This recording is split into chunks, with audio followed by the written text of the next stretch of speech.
special coverage.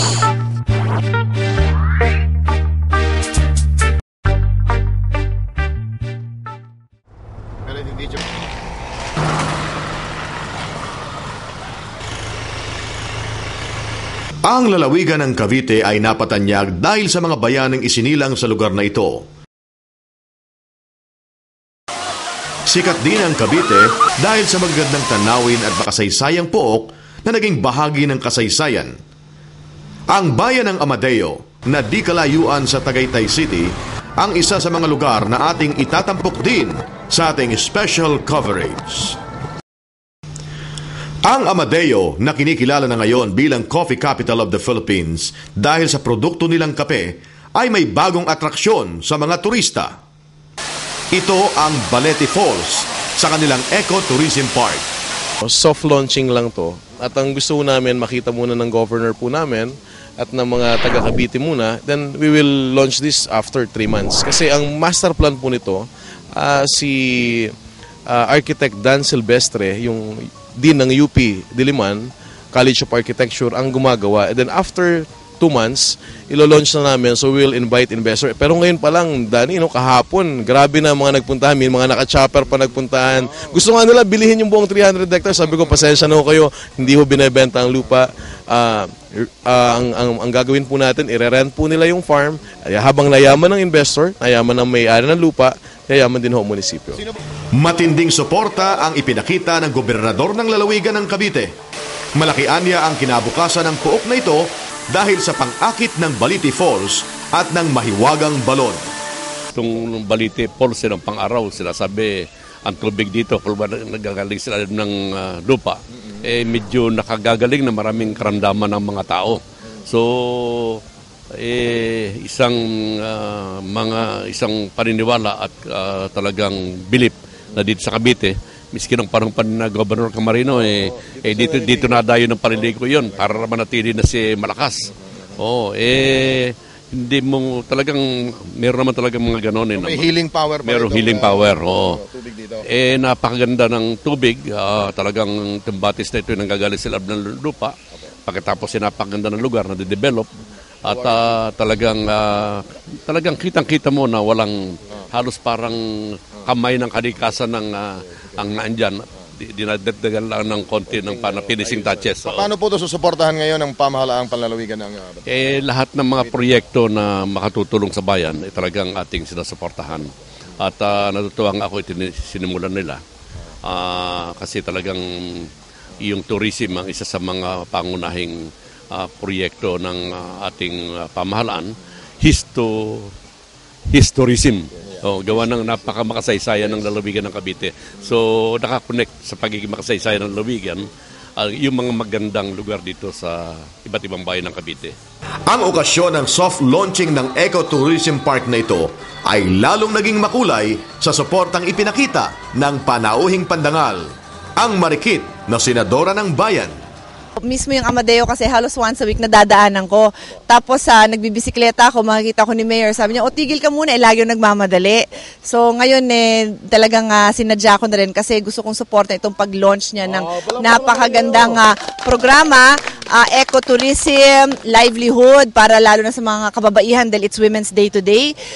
Pero yung ecotourism, chairman din ako ng Committee on Environment and Health. So sobra akong excited pag nakakita ako ng mga initiative na ganito na number 1 is i-preserve natin yung ating natural resources. But number 2, use it in a way na sustainable ang development. So it will be a source of income para sa mga kababayan natin sa Amadeo dahil we hope that there will be a lot of tourists that would come and then yung mga byproducts na gagawin ng mga kababaihan to support the tourism industry. Marami hong pwede talagang potential and I want to be one of the first to congratulate Mayor OJ, of course his wife and all the barangay captains, lahat ng oficiales and nakikita ko kasi it's a multi-sectoral effort, no?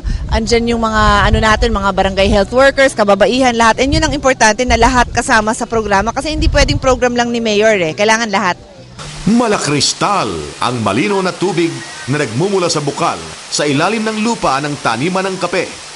Maituturing itong isang mina ng kayamanan ng mga taga-Amadeo. Itong Balete Falls ng pang-araw, sinasabi ang tubig dito, kung nagagaling sila ng lupa, medyo nakagagaling na maraming karamdaman ng mga tao. So, isang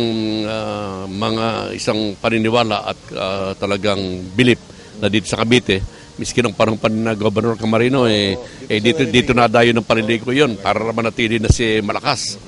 Dating Vice Mayor sa bayang ito, si Lolo Ambata. Sa kanyang gulang na 102 taon na ngayon, sariwa pa sa kanyang alaala ang kanilang dating paliguan. Po, Tatang, Vice, sa Falls Balite, itong talon ng Balite. Ano pong kwento nyo ang may babahagi sa amin dito?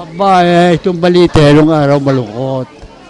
Malungkot ito ang Balite. Mas puro kahuyan. Kung tawagan niya yung kahoy na Balite. Kaya tinawag yung Balite, gawa ng kahoy na Balite na mapakarami kahoy na Balite nung araw. Pinatay na pinatay. Ngayon nagliwanag. Umasenso ngayon, gumanda. Ito pong falls na yan pong talon na yan, saan po nanggagaling ang tubig dyan? Nagtataka riyan pinagagalingan niya patag, kapihan ang ibabaw. Ako taka sa tubig na yan. Yung tubig hindi natatagdaw. Hindi naman naiiga. Kaya meron akong kamag-anak ng tiga Maynila, nagpunta, hinahanap ko saan nanggagaling. Ay kapihan na ibabaw sinisilip kung saan nagmumula. Basta lang galang sa lupa. Sa improvement na ginawa sa bukal na ito, hindi dapat masira ang kalikasan. Sa pagbabalik tanaw ng matandang dating Vice Mayor, naging piping saksi ang lugar na ito sa takbo ng politika noong dekada 50. Mga panahon ninyo, ang Vice Mayor po, ano ang trabaho? Wala. Wala sweldo. Wala rin kayo sweldo? Wala. Mayor lang po ang may sweldo? Mayor lang. Utusan na kami. Pag kami lalakad ang busy. Busy. Pero lagi kayo may trabaho dahil kaya busy kayo? Wala. Busy kayo? Wala. Busy sana. Ano nyo i-combine ngayon ang falls at ang kape? Pinagmamalaki nyo ang kape. Ano bang combination ang maganda mo dyan?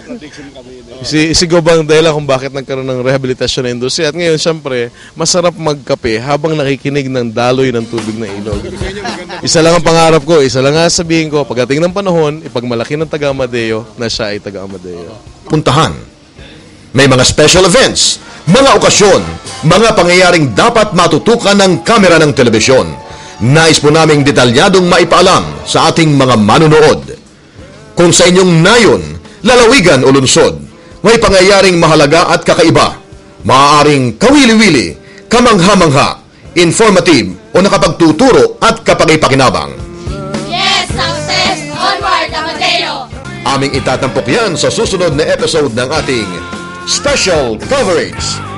Ito po ang inyong kababayang si Gani Oro. Hanggang sa muling paggiling ng lente ng aming kamera dito sa ating Special Coverage.